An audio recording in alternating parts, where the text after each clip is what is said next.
Assalamu alaikum. Welcome back to Tea Time with Nick. There's a lot going on in the last few days. I just came back from one of the hubs in Meknes, and it was the second one. However, sorry, I think I hear my house mom outside. I just got back and there was nobody home, so they might be getting home while I'm doing this video. But I wanted to do it because I didn't really have time to do it while I was there. And I didn't do one last week, partly because I didn't really feel inspired about any certain topic. Also just because it takes some time to upload the videos, and so for that reason I'm thinking, especially when I get to my final site, and I might not have Wi-Fi in my home, but I'll have to go out, that I might do them bi-weekly or maybe monthly, and the trade-off there would be me actually finally trying to make them a little more professional looking, with editing and cleaning things up a little bit more, when I'll have the time, because my time here in Eindler at my CBT site, I've mentioned before, community-based training is what CBT stands for, has been very hectic.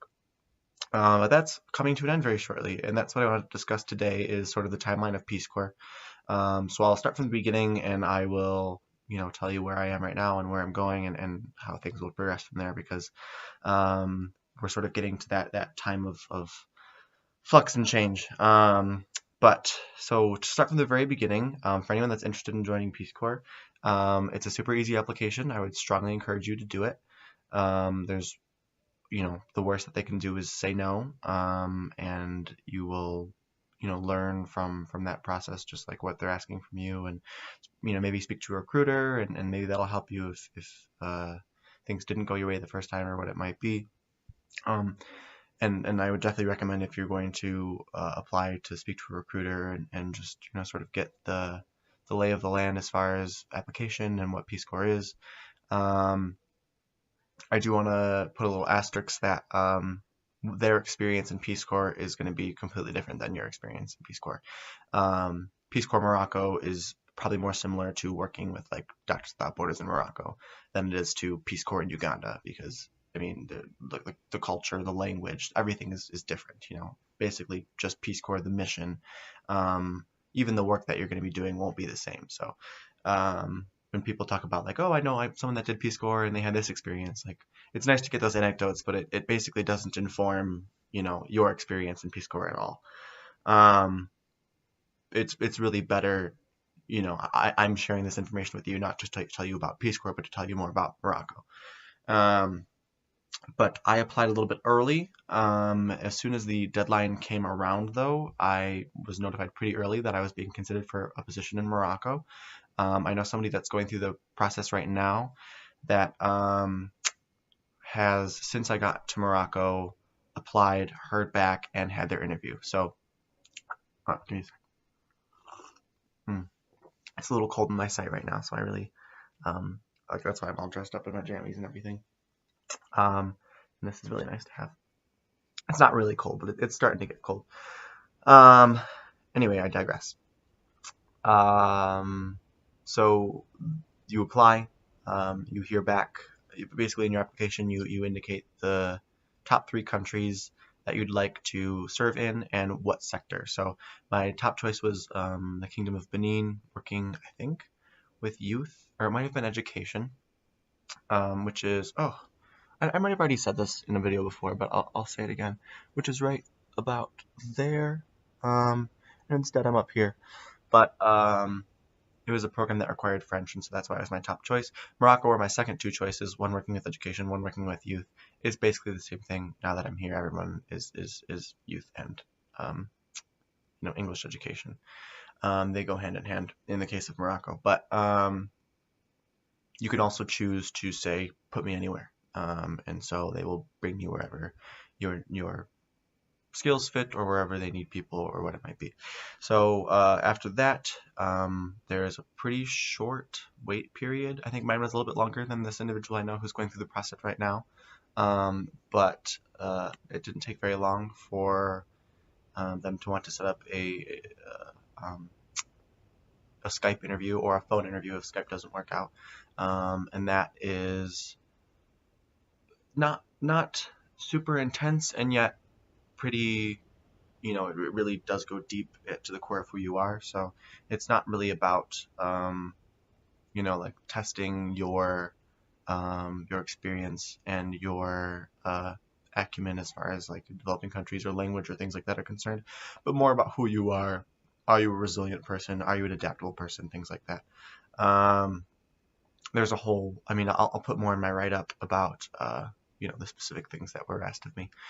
So I did that process, and then I did wait about, I want to say a month to 2 months to find that, it might have been, it was less than 2 months, until I was actually invited to Peace Corps, and it was about that simple. The application was only, what, one like 500-word essay, 2 letters of recommendation, some basic information, your resume, a cover letter, just I mean like standard things.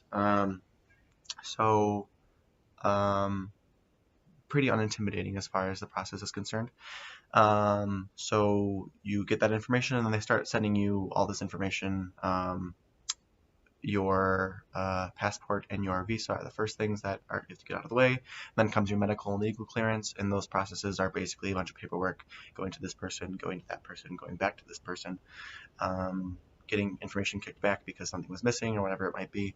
So if you do go through this process, do try to be as thorough as possible. However, things aren't always very clear. So I would just try to get as much information from especially the medical aspect, when you're doing that. I know I'm going into a little bit more depth than just a simple timeline, but I want this to be valuable to people that are really interested in the process as well.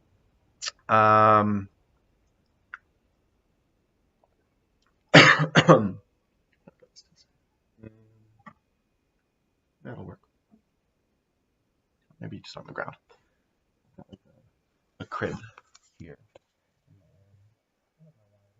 The youngest individual here is 14 years old, but it's a nice second table for me.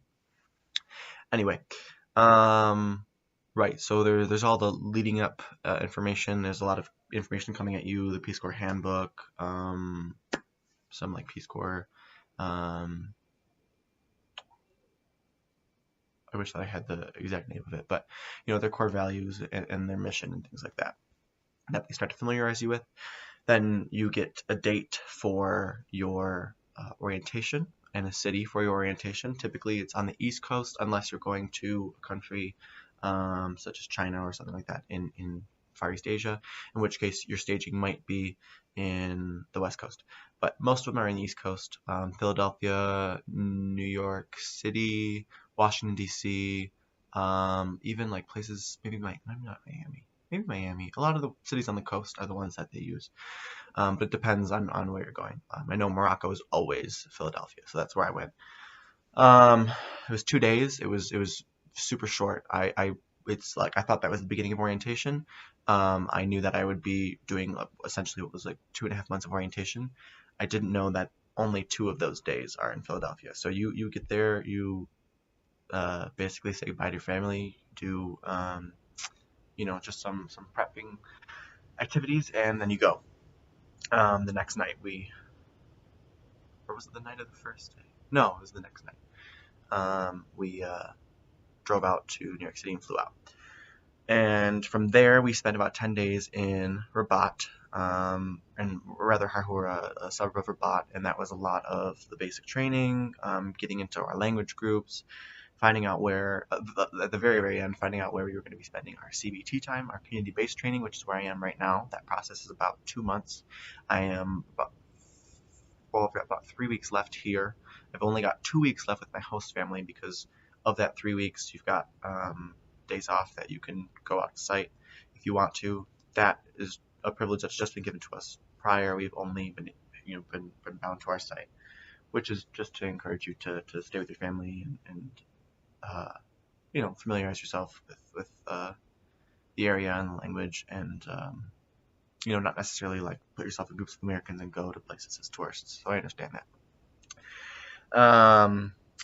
But so there was that approximately 10 days all in a hotel, where we are just really getting thrown into it. I mean, you're in a hotel, so you're insulated a little bit from what is truly Morocco, but you're with LCFs, the language cultural facilitators.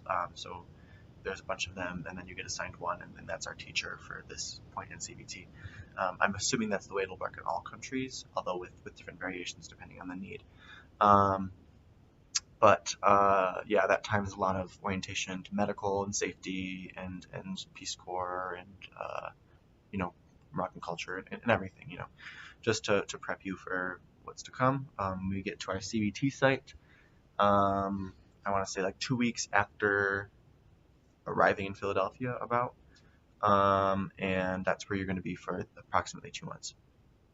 Um, the point of CBT is to live with a family, integrate into the community a little bit more, really work on the language. That's the biggest thing. But during this time, so we had about 3 weeks, you also get to go to community, or, I'm sorry, hubs or in-service trainings, um, which for our situation is in Meknes, so there's about 100 volunteers, which is a very big group of Peace Corps volunteers. Most countries do not have that many, but they're all, you know, we all take taxis to Meknes. Oh, no, I don't think I have a map handy. But to Meknes, and you get extra training. So it might be classroom management or camps and activities. That's what we just did, is how to run camps. More synthesis on safety and on culture and um, all of these things. There's some really good sessions in there, and it's really nice because it's like conferences, you know, that are specialized and really useful. But I'm speaking like sort of outside of the Peace Corps lens. Like it's great information that's applicable everywhere. It's not just Peace Corps information. So it's a lot of valuable information that we get for free, more or less. I mean, at the expense of the U.S. government. We get to stay in Meknes, which is a really old city, and I was just appreciating this with one of the other volunteers. Is looking over the skyline at our hotel and just looking at all of the minarets of the mosques and the city, and just thinking of how many people and how many years, you know, has the city seen, and how lucky we are to be here in the capacity that we are, you know, getting taught by some of the, you know, best minds in Morocco, that Peace Corps, you know, identifies as good resources. So really cherish that time if you end up doing Peace Corps. Um, or, you know, appreciate, you know, what that is for us Peace Corps volunteers if you are somebody that's not at all, has no interest, or there's no likelihood of you doing Peace Corps. So we're getting toward the end of our CBT now. I'm sort of marking that last hub as the home stretch because we've got a week of more classes and then another CBT or another hub day or 2 days, I think. And then we've got a week after that, and then we go to Meknes and we don't see our host families again. So there's really not a lot of time, 14 days that we will be with our host families. And after, so okay, during this process, you are paired up with a community center. It might be a women's center or a men's center or just youth in general. In the case of youth development, I'm speaking from the youth development aspect. I have no idea what it would be if you worked with health or with this small business development in Peace Corps. But that's how it has been for us. You learn how to teach classes and facilitate workshops and run camps and all these things in this time. You also learn about the ins and outs of how to, you know, start those processes. So going to what is called Mudir, the principal of the women's and the men's center. So you also have language tests and site interviews and language interviews. So we already had our site interview. That's basically, what do you think you need in your site, and they'll try to accommodate that to the degree possible. But what they're more interested in seeing is what are your skills and how can we best utilize you somewhere in Morocco. So in my personal interview, what they really highlighted about my form that I handed in before them, you know, so that they can assess my skills, was music and musical theater.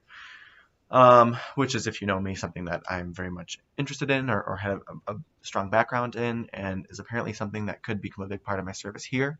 I'm not so much interested, I mean, I would definitely teach music, but what I'm more interested in is musical theater and more about like presence and public speaking and just like that, the confidence and the what I would call availability. You know, just being available, being the person to raise your hand and offer to help out whenever the situation arises. You know, that might be doing the dishes or whatever it might be.